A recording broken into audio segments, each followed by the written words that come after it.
প্ৰিয় ছাত্ৰ-ছাত্ৰীসকল, মোৰ ইউটিউব চেনেলটোলৈ তোমালোকক স্বাগতম জনাইছোঁ।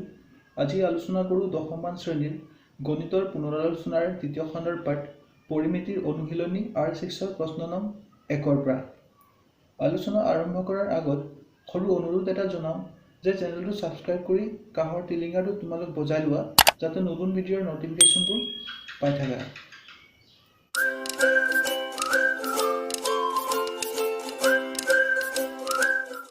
এতিয়া আহা আমি আলোচনা আৰম্ভ কৰোঁ। আমাক R6ৰ কুৱেশ্যন নম্বৰ 1ত দিয়া আছে যে এটা আয়তৰ দিক 12 সেন্টিমিটাৰ আৰু প্ৰস্থ 4 সেন্টিমিটাৰ হ'লে আয়তটোৰ পৰিসীমা আৰু কালি নিৰ্ণয় কৰিব লাগে।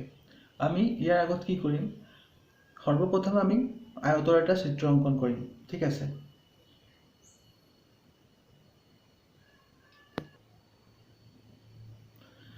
আয়তটো অঁকা হ'ল।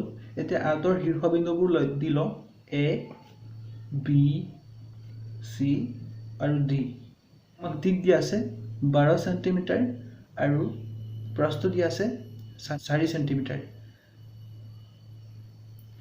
এতিয়া আমাক AB আৰু DC দিক AB দিয়া আছে 12 সেন্টিমিটাৰ আৰু AD মানে প্ৰস্থ দিয়া আছে 4 সেন্টিমিটাৰ। আমি প্ৰথমে কি কৰিম, দিয়া আছে বুলি লিখি লওঁ।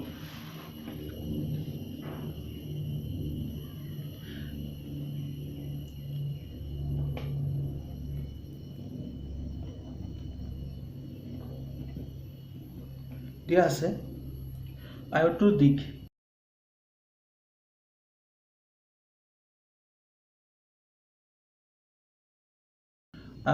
আমি L ল'ব পাৰোঁ। L 12 সেন্টিমিটাৰ আৰু আয়তটোৰ প্ৰস্থ দিয়া আছে, প্ৰস্থটো আমি B লৈছোঁ 12 সেন্টিমিটাৰ। আমি CM লিখি দিওঁ, ইয়াত 4 CM। এতিয়া আমাক ওলাব লাগে, লিখিম আমি এতেকে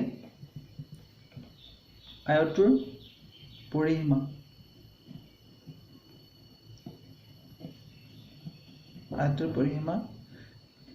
প্ৰশ্নবোধক চিন, আকৌ আয়তৰ কালি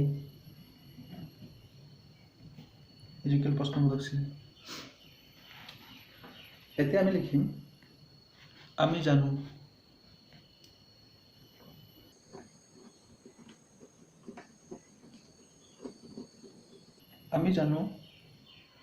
আয়তৰ পৰিসীমা।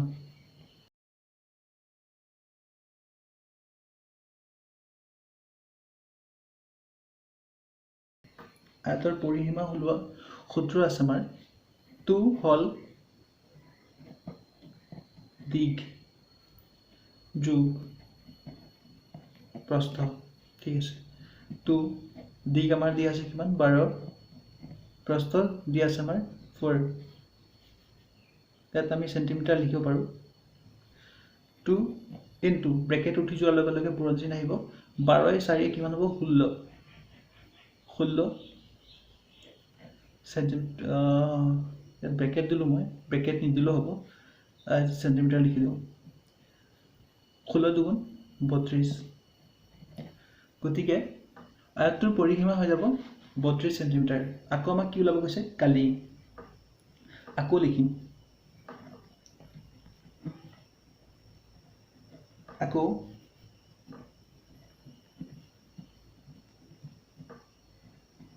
আয়তৰ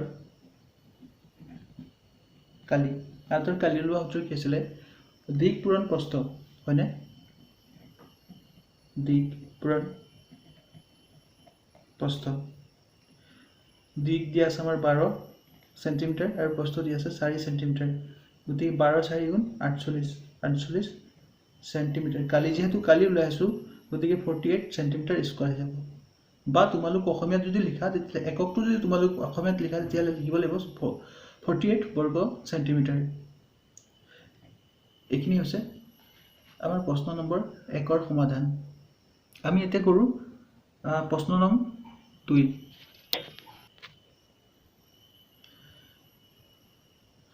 প্ৰশ্ন নং 2ত আমাক দিয়া আছে এটা আয়তৰ প্ৰস্থ 5 সেন্টিমিটাৰ আৰু দিক প্ৰস্থ 3 গুণ আয়তটোৰ পৰিসীমা আৰু কালি নিৰ্ণয় কৰিব লাগে আমাক ঠিক আগৰটোৰ দৰে আমি কি কৰিম আয়তৰ এটা চিত্ৰ অংকন কৰিম আৰু শীৰ্ষবিন্দুবোৰ দিম এ বি চি ডি এতিয়া আমাক কৈছে প্ৰস্থ কিমান দিয়া আছে 5 সেন্টিমিটাৰ আৰু দিক দিয়া আছে প্ৰস্থৰ 3 গুণ মানে 3 পূৰণ প্ৰস্থ ঠিক আছে এতিয়া আমি লিখিম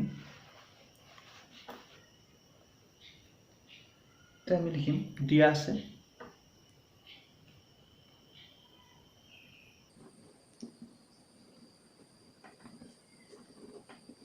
আছে আয়তৰ প্ৰস্থ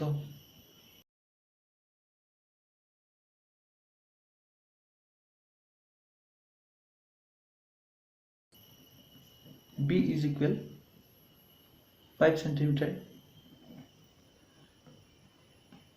আৰু আয়তৰ দিক L equal প্ৰস্থৰ 3 গুণ মানে 3 পূৰণ প্ৰস্থ is equal 3 প্ৰস্থ কিমান আছিল 5 আছিল গতিকে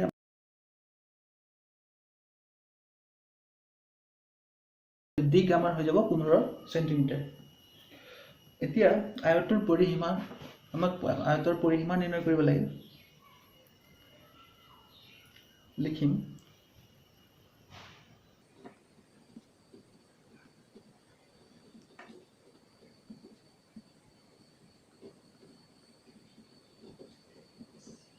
প্ৰশ্নবোধক চিন আয়তৰ এলিজিবল প্ৰশ্নবোধক চিন এতেকে আমি ইয়াৰ এক নম্বৰ কোৱেশ্চনত আমি লিখিছিলো আয়তৰ পৰিসীমা ওলোৱা সূত্ৰখিনি লিখি মান বহাই পূৰণ হৰণ কৰিলে হয় লিখিম আমি জানো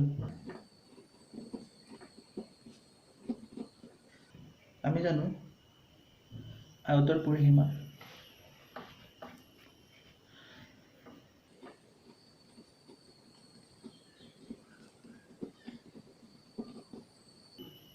পৰিসীমা টু হল দিক যোগ প্ৰস্থ টু লিখিম দীঘৰ মান আমি পালো 15 সেন্টিমিটাৰ প্ৰস্থৰ মান পালো আমি 5 টু 15 পাছে কিমান হ'ব 20 20 লগত 2 পূৰণ কৰিলে 40 এককটো লিখিম সেন্টিমিটাৰ এতিয়া আমাক কি ওলাব লাগিব আয়তৰ কালি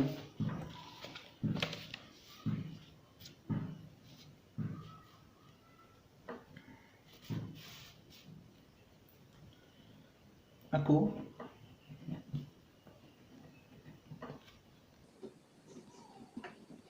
আয়তৰ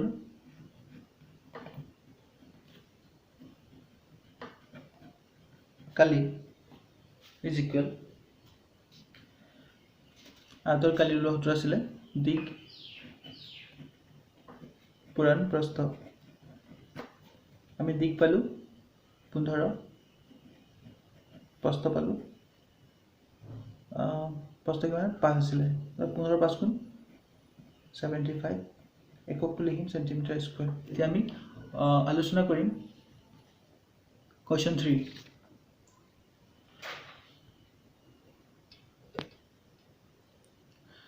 কোৱেশ্চন নম্বৰ 3 দি আছে 4 সেন্টিমিটাৰ জোখৰ বাহু বিশিষ্ট বৰ্গ এটাৰ কালি উলিয়াব লাগে আমি বৰ্গৰ কালি উলিওৱা সূত্ৰ গম পাওঁ বাহুক স্কয়াৰ কৰিলে মানে বাহুক যদি আমি বৰ্গ কৰি দিও তেতিয়াহলে তাৰ কালি ওলাই যায় তো আমি কি কৰিম বৰ্গৰ এটা চিত্ৰ অংকন কৰি লম বৰ্গৰ শীৰ্ষবিন্দুবোৰ দিম এ বি সি ডি যিকোনো দিব পাৰা তোমালোক এতিয়া আমাক কৈছে 4 সেন্টিমিটাৰ জোখৰ বাহু বিশিষ্ট মানে বাহু এবি কোৱা বা বিসি কোৱা ডিসি কোৱা এডি কোৱা যিকোনো এটা বাহুৰ মান আমি বহাব পাৰো 7 সেন্টিমিটাৰ ঠিক আছে, কাৰণ আমি বৰ্গৰ বাহুবোৰৰ ধৰ্ম গম পাওঁ, বৰ্গৰ চাৰিওটা বাহু কি হয়, সমান হয়। গতিকে এ বি যিমান আছে ডি চি সিমান হ'ব, বি চি সিমানে হ'ব আৰু এ ডিও সিমানে হ'ব। গতিকে আমি লিখিম দিয়া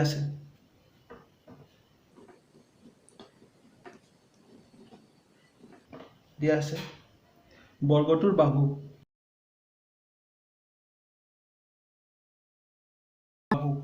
বাহুটো এছ লম,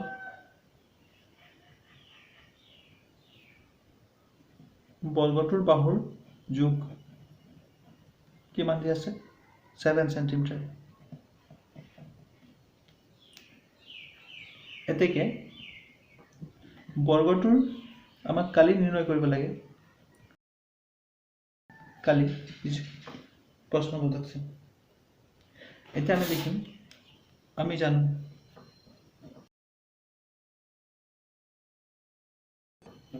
জানো বৰ্গৰ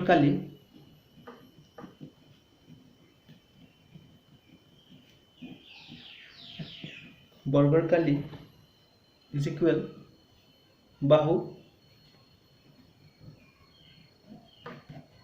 স্কোয়াৰ। বাহুৰ মান কিমান দি আছে, বাহুৰ 7 দি আছিলে, গতিকে স্কোয়াৰ কৰিম।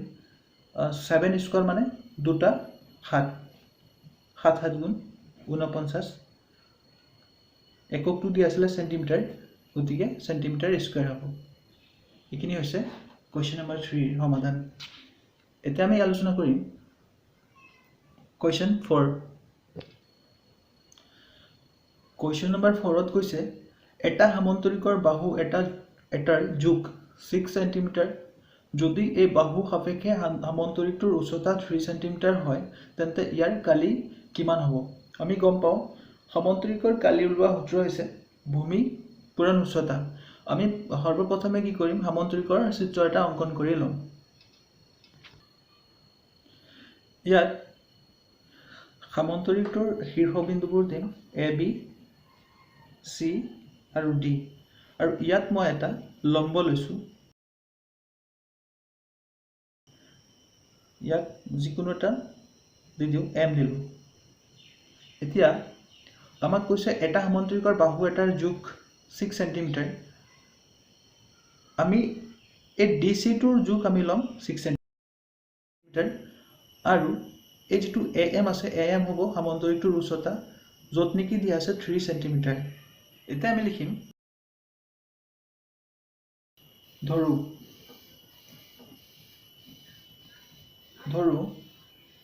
ডি চি হৈছে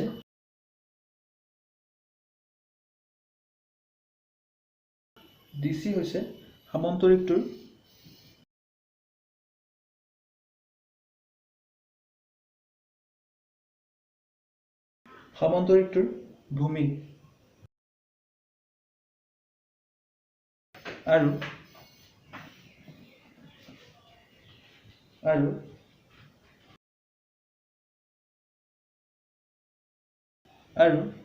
এ এম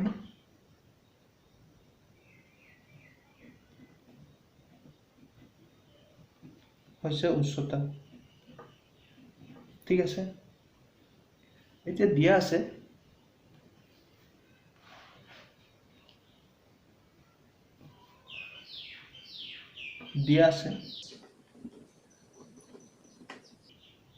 সামন্তৰিকটোৰ ভূমি।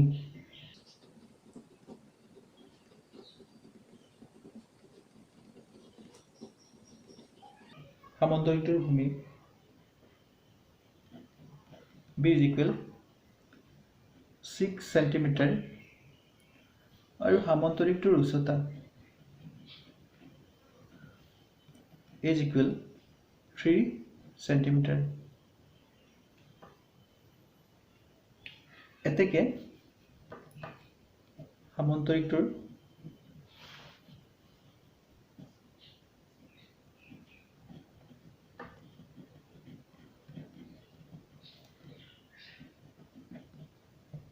কালি is equal প্ৰশ্নবোধক চিন।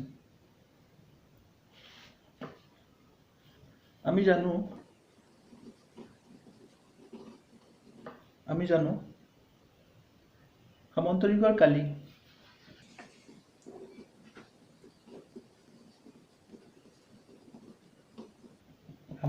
কালি ইজ ইকুৱেল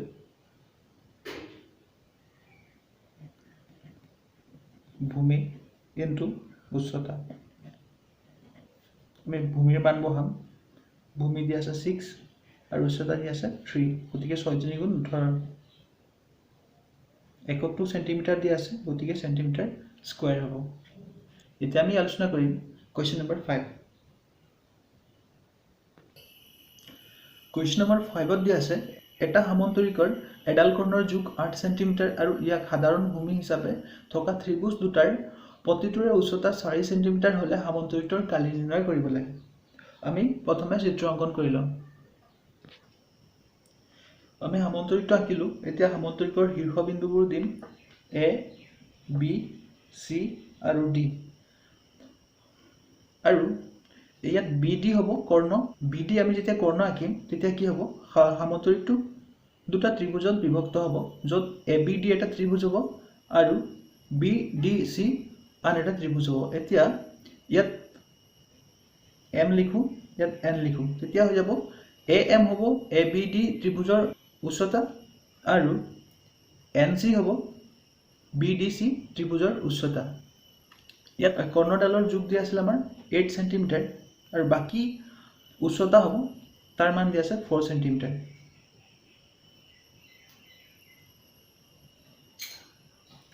এতিয়া আমি লিখিম দিয়া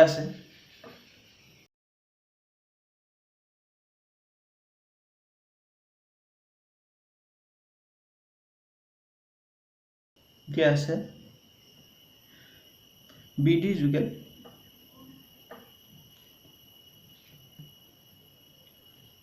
8 সেন্টিমিটাৰ, AM জুগেল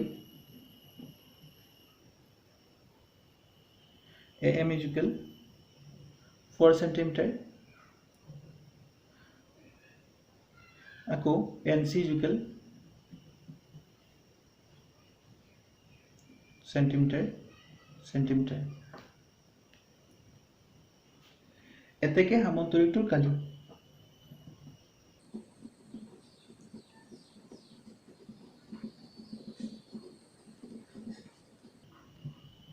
সামান্তৰিকটোৰ কালি প্ৰশ্নবোধক চিন। আমি জানো সামান্তৰিকৰ কালি ওলোৱা সূত্ৰ আমি গম পাইছিলো অলপ আগতে 4 নম্বৰ কোৱেশ্চনটোত, যে ভূমিৰ লগত উচ্চতা পূৰণ কৰিলে সামান্তৰিকৰ কালি পোৱা যায়। কিন্তু ইয়াত অলপ ইয়াৰ কোৱেশ্চনটো অলপ বেলেগ ধৰণে দিয়া আছে। আমাৰ ইয়াত ভূমি দিয়া হোৱা নাই, ইয়াত আমাক দিয়া আছে কৰ্ণ। গতিকে আমি কেনেকৈ এই সামান্তৰিকডালৰ কালি ওলাও চোৱা।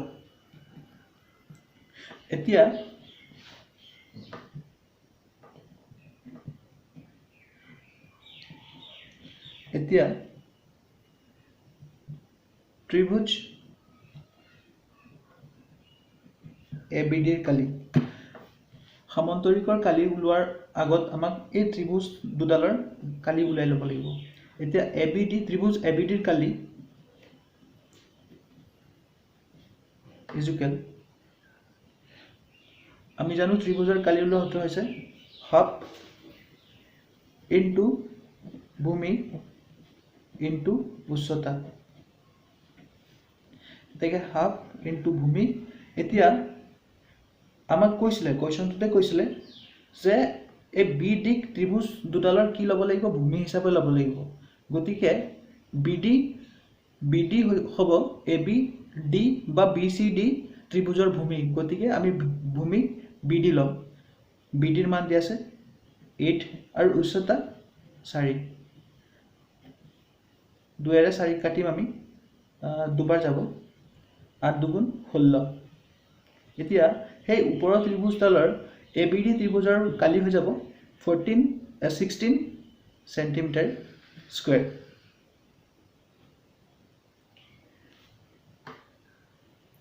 এতিয়া আমি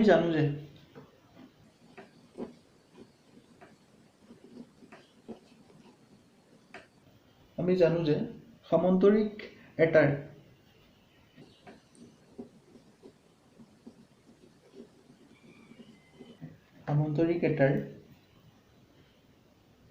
কৰ্ণয় সামন্তৰিক এটাৰ কৰ্ণয়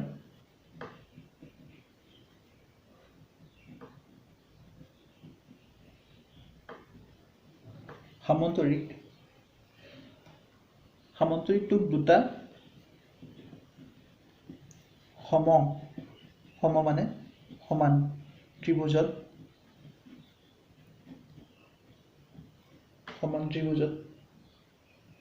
ভাগ কৰে।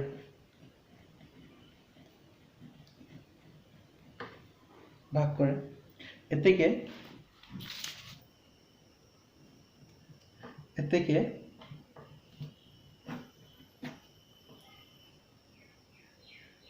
ত্ৰিভুজ ABDৰ কালি is equal ত্ৰিভুজ BCDৰ কালি। আমি ইয়াক ইকুৱেশ্যন নম্বৰ 1 দিম।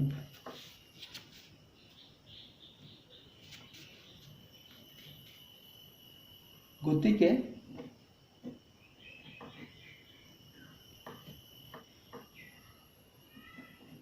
ABCD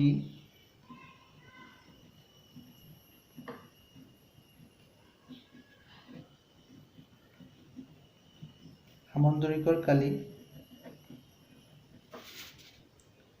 is equal ত্ৰিভুজ ABD plus ত্ৰিভুজ BCDৰ কালি। আমি ABDৰ কালি পালো আমি 16 প্লাস BCDৰ কালি আমি 16 লিখিম, কাৰণ ত্ৰিভুজ ABD আৰু ত্ৰিভুজ BCD সমান হয়। তো আমি ইয়াত লিখিব পাৰো 16 plus 16 is equal 16 হলে কিমান হৈ যাব 32। এককটো আসলে আমাৰ সেন্টিমিটাৰ হয়নে, গতিকে 32 সেন্টিমিটাৰ।